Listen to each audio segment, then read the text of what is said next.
Okay, sige. So, bali iyahang weak leg or weak side sa imong patient. Okay, then tell mo na itong gate belt. Gate belt. Okay, so dili mo rin ihigot sa hawak patient, hindi ako mukupot ulit transferring. Okay, sige. Pwede rin pabangunan ang patient. Sige. Support lang.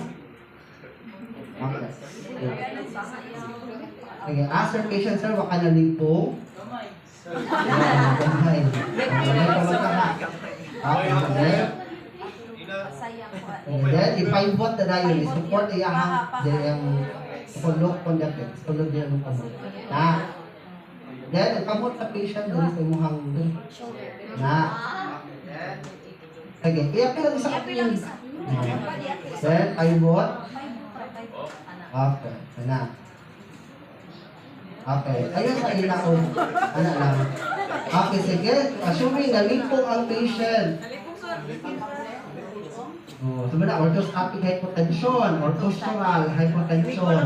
Okay, so ayaw sa dayon i-transfer. Ayaw ibalik ng pahiga, ha? Paano lang? Pagay lang sa, then palang yahang tiil, pamumove lang, kung capable ang patient, mamove sa yahang tiil. Okay, padanggal lang sa yahang tiil. Until makuan siya. So, ma-relax sa yahang tiil. Okay na, sige, higot ang gate belt.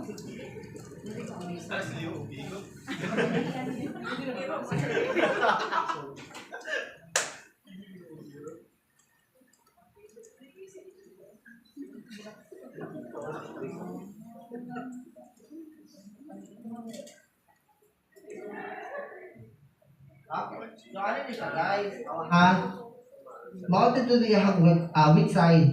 Okay? So, in positioning sa imong wheelchair, kung asa dapit ang strong side. Okay? Kay, kung ingani yung case mo guys, ang lingkod ang patient, ato man i-utilize niya ang good leg. Okay? Na para ininakog niya guys, makatipan siya sa iyang good leg, gamit yung good leg, padung dito sa wheelchair. So, mo promote mo independence to the patient. Confident to siya sa mga procedure. Diba? So, muna siya nga kami, mamaniyang strong leg. So, ang iyang wheelchair na adring nga side, 45 degree. Okay, 45 degree ha, sila na agad. Yan ko na siya kubang niya sa imong patient. And of course, don't forget to lock ang lock ha, ikalimti ha, yung budagan ng imong wheelchair. And ang iyang foot plate, naka-close. Okay, mo ito yung igok, sa pasyente. Okay, sige, pwede nyo ba transfer? Pwede na kamo count, sir, on 3 or after 3. So, kung on 3, 1, 2, 3, ini 3, di-transfer na mo. Pero after 3, ikaw man pa sa 3. Sabi na, on 3 or after 3, depende kung sa imo ang sabot, pasyente. Sige, sunod mo ang tiil niya, i-between ko yung legs. Pwede na.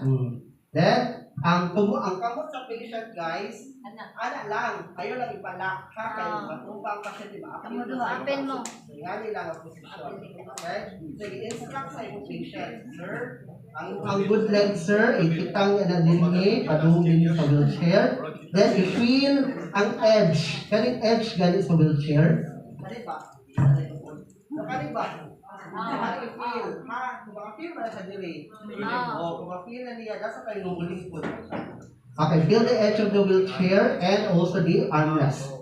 So, dapat mo-calculate mo sa ang patient adding. Okay, sige. Instruct your patient. Sige, sir, on 3 or after 3 ba? Gusto mo yung instruction. Okay. Okay. Sige, ikaw niya